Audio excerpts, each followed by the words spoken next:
Welcome to Afterlife Message, where we explore incredible stories of second chances, the afterlife, and the mysteries beyond. Don't forget to subscribe, like, and click the bell icon so you never miss a moment of these fascinating journeys. Let us begin the discussion.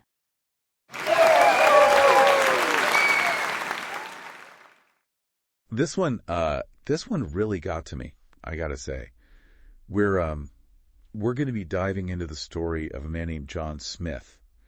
And, his experience is something else. Yeah. Just imagine, surviving a horrific car accident. Right. Only to find yourself, right on the brink of death. Yes. Not once, but twice. Wow. It's a story of, profound loss, Yeah. But it's all intertwined with these just incredible near-death experiences. Right. That completely, reshaped his understanding of life and what lies, beyond, What's really striking to me is how John initially resisted sharing his story for a full decade. This wasn't just some casual event, This was a life-altering series of events that he really needed to grapple with internally before even thinking about sharing it with the world. That makes sense, right? It's to suddenly have your reality just shattered. Totally. And then rebuilt to encounter these realms beyond our typical comprehension. Yeah. That's not something you just process overnight. No, not at all. So then what prompted him to finally share it? Well, he came to realize that his experience, while intensely personal, held these really universal truths about love, loss, and the potential for human consciousness to transcend boundaries we often take for granted. Okay, so let's rewind back to that fateful day. Okay. John, his wife, and their two sons were driving home from a holiday trip. Right. They were just a regular family, enjoying a simple drive. Yeah. Not knowing their lives were about to change forever. It's almost chilling how John remembers these seemingly insignificant details with such clarity. Yeah. The last hug his wife gave her parents. Oh, wow. The way his youngest son's face looked so peaceful while sleeping in the car. His older son laughing in the back seat. Yeah. It's like he was subconsciously imprinting these moments of normalcy before everything changed. It's heartbreaking because, those everyday moments became their last moments together. Yeah. The accident itself just sounds terrifying. Yeah. John believes he must briefly fallen asleep at the wheel, causing the car to swerve and roll multiple times. And he woke up trapped. Oh, my God. Injured and aware of his older son crying hysterically. Oh, no. But unable to reach him. Oh, gosh. The realization that his wife and youngest son were gone is where the story takes this just unimaginable turn. Right? The guilt, the terror, the sheer despair he must have felt in that moment. It's almost too much to comprehend, isn't it? To be physically broken and emotionally shattered, facing the sudden loss of your loved ones. Yeah.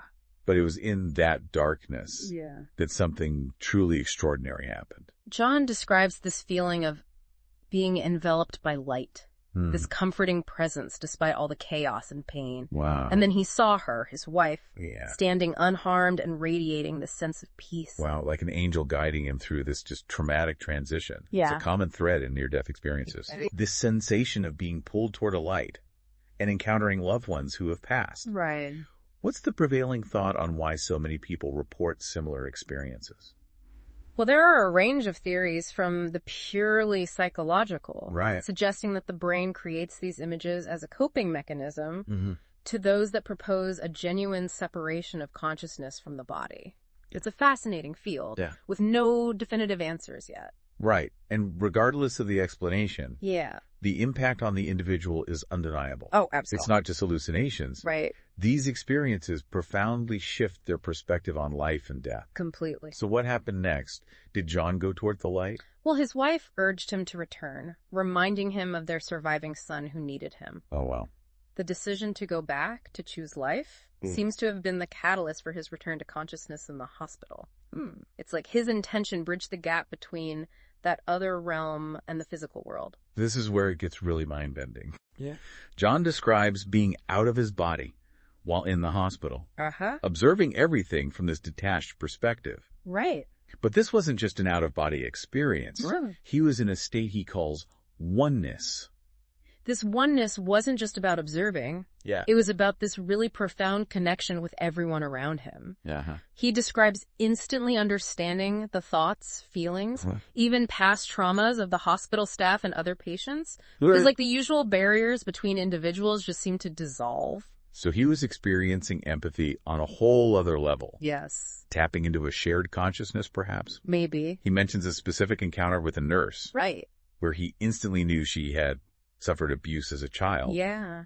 But also felt this profound love and admiration for her strength. It makes you wonder if this oneness is like a glimpse into this fundamental interconnectedness that we all share, something that's often obscured by our focus on individuality. That's a powerful thought. To think that beneath the surface, we might all be intricately connected. Yeah. But then how did he get back into his physical body? It seems that simply intending to return was enough. He describes seeing his own broken body lying on the hospital bed. And in that moment of recognition, he was suddenly back in it. Wow.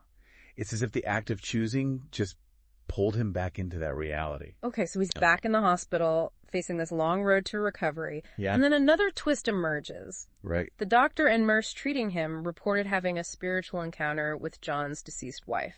Now imagine being a medical professional. Right. Trained in science and logic. Yeah. Suddenly experiencing something that defies rational explanation. Yeah. They describe John's wife appearing above his bed. Wow. Thanking them for their efforts to save his life. Which perfectly mirrors the conversation John had with his wife in that other realm. Exactly. Their agreement that he should return. It's like their consciousness was communicating on a level beyond our current understanding. It really is. Did this experience shake the doctor's worldview? Well, the doctor hasn't spoken publicly about the impact. Okay. But it's easy to imagine how an experience like that could challenge even the most skeptical mind. Sure. It raises profound questions about the nature of consciousness. Yeah. And the possibility of communication beyond the physical realm. There's a lot to process, for sure. Yeah. We've just scratched the surface of John's incredible journey. We have. He faces a long road to recovery. Yeah. Both physically and emotionally. And what awaits him on that road is even more extraordinary. Really? Including a second near-death experience that brings him face-to-face with his deceased son. Wow. And a profound encounter with the divine being. We'll delve into those experiences and the incredible lessons they hold in part 2. Welcome back. We left off with John beginning his recovery, still processing the trauma of the accident and the profound experience of his first near-death experience. But as he started to heal physically, his journey took another unexpected turn. It's like one profound experience just wasn't enough. Right. He has a second near-death experience while still in the hospital. He does. This time, it's not about a choice to return. Right. But about encountering his deceased son and confronting the weight of his grief and guilt. This second experience is really fascinating because it dives deeper into these emotional and spiritual lessons embedded in John's journey. Okay. He describes being drawn back to that same light, but this time it opens into the scene of incredible beauty. It's no longer the hospital room, but a place that feels like home. Wow. He even starts running, feeling the ground beneath his feet. Really? This incredible sense of freedom and joy, even though he's out of his physical body. So there's this physicality to the experience, even though he's in a realm beyond the physical. Exactly. It's not just floating in a void, but a place where you can run. Where you can feel. And as he's running, he sees a crib. He's drawn to it and instantly knows it's his son. Wow. Sleeping peacefully. Wow. Imagine the wave of emotions that must have washed over him in that moment. I can't even imagine. The joy of seeing his son again. The heartache of knowing it's not a physical reunion. The guilt he'd been carrying. It's all there. He picks up his son, holds him, smells his hair. Yeah. It's as real to him as anything in the physical world. And as he's holding his son, he feels another presence. A divine being he identifies as God. This is where the experience shifts from reunion to reckoning. It does. John's overwhelmed with guilt. Convinced he's in trouble for causing the accident, that he needs forgiveness. Yeah. But what happens next is a beautiful example of unconditional love. Yeah. And a challenge to our conventional notions of judgment. Instead of punishment or reprimand, this divine being envelops John and his son in love and simply says, "There's nothing to forgive. Everything is in perfect divine order." Talk about a paradigm shift. It completely dismantles that whole framework of blame and guilt that John's been carrying. Right. It suggests that there's a bigger picture at play. Yeah. A plan that transcends our limited human understanding of right and wrong, of good and bad. And it's in this context that he experiences what's known as a life review. Right. He sees his entire life flash before him. Yeah. But it's not about being judged for his actions. It's about understanding the choices he made, the lessons learned, the ways he grew. This divine being guides him through the review, helping him reframe past events that he considered failures or regrets. So instead of focusing on what he did wrong, yes, the being asks, what did you learn? It's such a powerful shift, right? It is. To move away from judgment and toward understanding, it challenges our whole concept of failure. What if it's not about avoiding mistakes, but about extracting wisdom from every experience? That's precisely the point. Right. John's near-death experiences offer this really profound redefinition of success and failure. They do. It's not about a checklist of accomplishments or avoiding missteps, but about the evolution of the soul, the journey of growth and understanding. And this leads to this incredible lesson on choice. Okay. John is still struggling with guilt over the accident, and this divine being acknowledges his pain. Yeah. Even saying it's okay to remain angry at God or himself. Really? But then offers a third option. Okay, what's that? To surrender. To let go of that anger and guilt and choose trust. Okay. He uses the phrase, give my son back. Right. Not in the sense of reversing what happened, but releasing his attachment to the pain. Right. The what-ifs, the should-haves. That's a really difficult concept to grasp. It is. Especially for those who haven't experienced this kind of profound loss. Right. But there's this underlying message that choosing to hold on to anger and guilt only perpetuates suffering. It doesn't diminish the pain of the loss. Right. But it allows for healing to begin. Okay. And for John, this act of letting go seems to be a turning point. Yeah. He returns to his physical body, still facing a long road to recovery, but with a fundamentally shifted perspective. His outlook on life, death, even heaven has been transformed. Yeah. He realizes heaven isn't some far-off place you go to after you die. Right. But a state of being something accessible in every moment. Exactly. He describes it as a shift from seeing life as a test to embracing it as a gift. Which leads to one of the most touching moments in his story. Okay. His reunion with his surviving son. Oh, wow. He's filled with worry and anxiety. Yeah. Wondering how his son will react to seeing him so changed by the accident, confined to a wheelchair. Yeah. He's afraid his son won't be able to accept him. The natural fear. Right. To worry that your limitations will become your child's burden. But what happens instead is this pure expression of unconditional love. Wow. His son runs right past him, and John assumes he's overwhelmed, needing time to adjust. Right. But then he sees his son running across the street, knocking on neighbors' doors. Wow. Shouting for everyone to come see his dad, who's finally home. Oh my gosh. It's pure joy and excitement, untainted by judgment or fear. That's amazing. And then his son runs back, throws his arms around him and says, "Dad, even if you were nothing but a puddle of blood, I would still love you." Wow, that powerful. It speaks to the depth of love between a parent and child. It does. A love that transcends physical appearances or limitations. Completely. John describes it as being just as profound as holding his deceased son in the arms of God. Yeah. It was a moment of pure heaven right there in his living room. And it underscores this idea that we don't have to wait for some grand event or extraordinary experience to find joy, peace, and connection. It's about finding those moments of grace in the everyday, in the simple act of loving and being loved. So we've journeyed with John through unimaginable loss. We have. Profound near-death experiences. Yeah. And the beginning of his healing process. Right. What's next for him? How does he integrate these lessons into his life moving forward? That's where we'll pick up in part 3. Okay. We'll explore the lasting impact of his experiences, how he rebuilt his life, found love again, and dedicated himself to sharing his story with the world. We've really been through a lot with John's story. Yeah, we have. From, unimaginable tragedy to these incredible near-death experiences that just reshaped his whole understanding of life, death, and the very nature of reality. Right. But the story doesn't end there, does it? Not at all. In fact, you could say that's where it truly begins. How so? Well, the real challenge, the real test of these profound experiences is how they're integrated into everyday life. How do you come back from that and actually build a life that honors those lessons? Because it's one thing to have these incredible insights, these glimpses into a different realm. Totally.